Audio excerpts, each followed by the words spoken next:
शांताकारं भुजगशयनं पद्मनाभं सुरेशं विश्वाधारं गगनसदृशं मेघवर्णं शुभांगं लक्ष्मीकान्तं कमलनयनं योगीभिर्ध्यानगम्यं वंदे विष्णुं भवभयहरं सर्वलौकिकनाथम। आप सभी को निर्जला एकादशी व्रत की ढेर सारी शुभकामनाएं। इस बार साल 2022 में निर्जला एकादशी व्रत की तिथि को लेकर लोगों के मन में दुविधा बहुत ज़्यादा है, क्योंकि तिथि 2 दिन तक रहने वाली है। ऐसे में व्रत किस तिथि को रखना चाहिए, ये आज की इस वीडियो में आप जानने वाले हैं। एकादशी का व्रत भगवान श्री हरि को समर्पित होता है और हमारे हिंदू धर्म में एकादशी का व्रत अन्य सभी व्रतों की तुलना में सबसे कठिन लेकिन सबसे पुण्यदायी माना जाता है। और इन सभी एकादशी व्रतों में भी जो सबसे उत्तम एकादशी का व्रत है वो है ज्येष्ठ मास के शुक्ल पक्ष की निर्जला एकादशी का व्रत। जैसा कि नाम से ही पता चलता है, निर्जला अर्थात जल के बिना। बाकी एकादशी में तो अन्न खाना वर्जित होता है, लेकिन निर्जला एकादशी के दिन आपको अन्न के साथ साथ जल का भी त्याग करना होता है। अब सबसे पहला प्रश्न तो ये आता है कि निर्जला एकादशी का व्रत रखने वाले जो व्रती हैं, जो भक्त हैं, उन्हें जल का त्याग किस समय से करना चाहिए।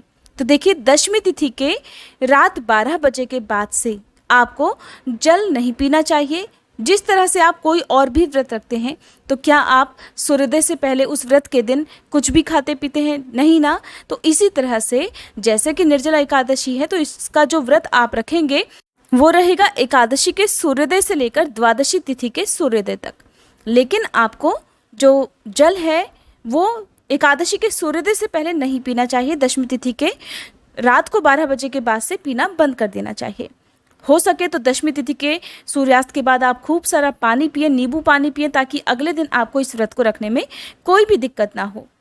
कुछ लोगों का प्रश्न ये भी रहता है कि कौन सी तिथि का एकादशी व्रत किस प्रकार के लोगों को करना चाहिए, यानी कि जो गृहस्थ लोग हैं वो या जो वैष्णव लोग हैं उन्हें कौन सी तिथि का एकादशी व्रत रखना चाहिए, जब भी एकादशी की तिथि 2 दिन तक होती है।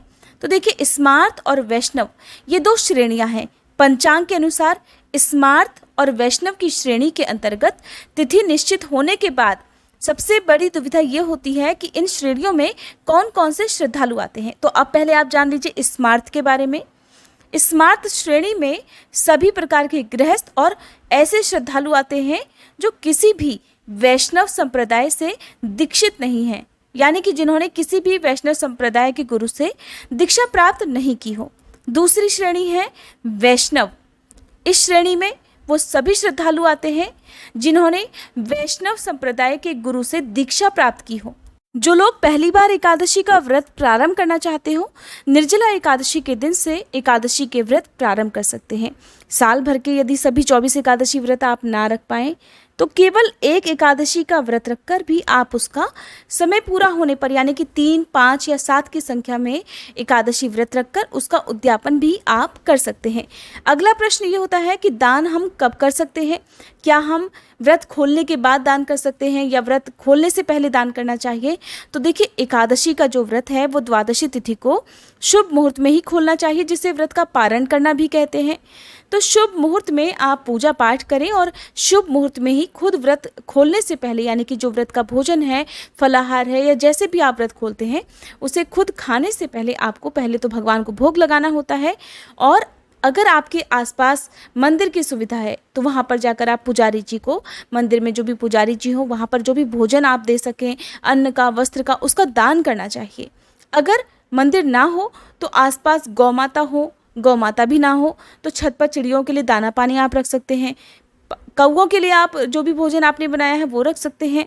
या आसपास निर्धन व्यक्ति रहते हो, बेसहारा लोग रहते हो, तो उनकी ज़रूरत का कुछ ना कुछ सामान देकर उसके बाद ही आपको व्रत खोलना चाहिए। ध्यान ये भी रखना है कि व्रत आपको शुभ मुहूर्त के अंदर अंदर ही खोलना है। अगर आसपास ये सारी सुविधा हो तो आप दान कर सकते हैं। कई बार कुछ भी स्थिति लोगों के साथ नहीं बन पाती है, दान देने की स्थिति में नहीं होते हैं, तो आप केवल अपने आसपास घर में ही चींटियों के लिए आटा और शक्कर मिलाकर डालें। उसके बाद शुभ मुहूर्त में ही आप व्रत भी खोल सकते हैं। जैसे कि निर्जला एकादशी का व्रत है, तो आप ऐसे में द्वादशी तिथि को खुद व्रत खोलने से पहले संभव हो तो आसपास जहाँ पर भी आप दान दे सकते हो वहाँ दान जरूर दें। दान किसी भी हाल में आप कर सकते हैं। किसी प्यासे को यदि आपने 1 गिलास जल भी पिला दिया तो वो भी दान माना जाएगा। तो इस तरह से आपको दान तो व्रत खोलने से पहले करना ही चाहिए, उसका पूर्ण फल तभी प्राप्त होता है। अगर ऐसा संभव ना हो तो दान में दी जाने वाली जो भी सामग्री है उसकी पूजा तो सुबह आपको करनी ही होती है। फिर आप उस सामग्री को उठा कर रख दें और उसके बाद आप अपना व्रत खोल सकते हैं। उससे पहले आप आसपास जो भी चींटियाँ हों उनके लिए शक्कर और आटा मिलाकर जरूर डालें, उसके बाद ही आप अपना व्रत खोल सकते हैं, क्योंकि दान आपको कुछ ना कुछ जरूर करना होता है। उसके बाद जब भी आपके पास समय हो, संभव हो, तो उस दान की सामग्री का दान आप जरूर कर दें। अगली एकादशी आने से पहले पहले ये दान की सामग्री आप किसी जरूरतमंद को जरूर दे दें। एकादशी के व्रत में क्या करना चाहिए, क्या नहीं करना चाहिए, पानी कब पी सकते हैं, क्योंकि निर्जला एकादशी है, बहुत ज़्यादा गर्मी पड़ती है, तो जो लोग शारीरिक रूप से स्वस्थ हैं वैसे तो उन्हीं लोगों को ये व्रत रखना चाहिए। फिर भी व्रत रखते समय यदि कोई दिक्कत आपको हो जाए तो शाम को जो भगवान की पूजा एक बार आप करेंगे तो उस पूजा के बाद आप आचमन के जितना यानी कि 1 घूंट जल का सेवन निर्जला एकादशी व्रत में कर सकते हैं। इससे व्रत खंडित नहीं होता है। इस बारे में आप विस्तार पूर्वक जानकारी हमारे चैनल पर पहले से अपलोडेड की गई वीडियोस में देख सकते हैं। आइए अब जानते हैं तिथि और शुभ मुहूर्त के बारे में। तो 10 जून और 11 जून दोनों ही तिथियों को इस बार एकादशी का व्रत रखा जाएगा, लेकिन जो भी गृहस्थ लोग हैं वो लोग 10 जून शुक्रवार के दिन भी इस व्रत को धारण करेंगे। 11 जून को वैष्णव एकादशी है। एकादशी की तिथि प्रारंभ होगी 10 जून शुक्रवार की सुबह 7:25 से और समाप्त होगी 11 जून शनिवार की सुबह 5:45 पर। वैष्णव संप्रदाय से जुड़े लोगों को या मोक्ष प्राप्ति की इच्छा रखने वाले लोगों को द्वादशी तिथि युक्त एकादशी का व्रत रखना चाहिए। द्वादशी तिथि प्रारंभ होगी 11 जून शनिवार की सुबह 5:46 से और समाप्त होगी रविवार की सुबह 3:23 पर। अब जिन लोगों ने 10 जून शुक्रवार को एकादशी का व्रत रखना है उन्हें व्रत का पारण अगले दिन 11 जून शनिवार को दोपहर में 1:44 से लेकर 4:32 के बीच के समय में करना है। इससे पहले सुबह के समय आप व्रत नहीं खोल सकते, क्योंकि सुबह के समय हरिवासर का समय रहेगा। हरिवासर के समय खोले गए व्रत को भगवान श्री हरि स्वीकार नहीं करते हैं, ऐसा एकादशी व्रत के नियमों में कहा गया है। जो लोग 10 जून को शुक्रवार के दिन व्रत रखेंगे, अगर आपकी सामर्थ्य नहीं है कि आप 24 घंटे से ज़्यादा निर्जल रहकर इस व्रत को रख सके, आपने चाहे निर्जल भी ना रखा हो, फलाहार के साथ रखा हो, तो भी आपको व्रत का पारण जो समय बताया है दोपहर के समय ही करना है।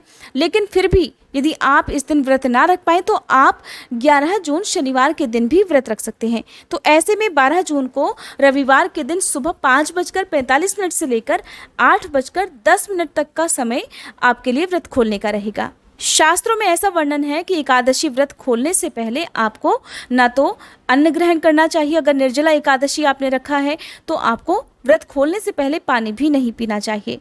तो अगर आप रख सकें तो आप 10 जून को रखें, नहीं तो आप 11 जून को भी रख सकते हैं। ये थी आज की वीडियो। हमारे चैनल पर आपको पूजा विधि और कथा की जानकारी भी मिल जाएगी। अगर आपने इन वीडियो को नहीं देखा है तो जरूर देखिएगा। वीडियो पसंद आई हो तो प्लीज़ वीडियो को लाइक करके चैनल को सब्सक्राइब करना मत भूलिएगा।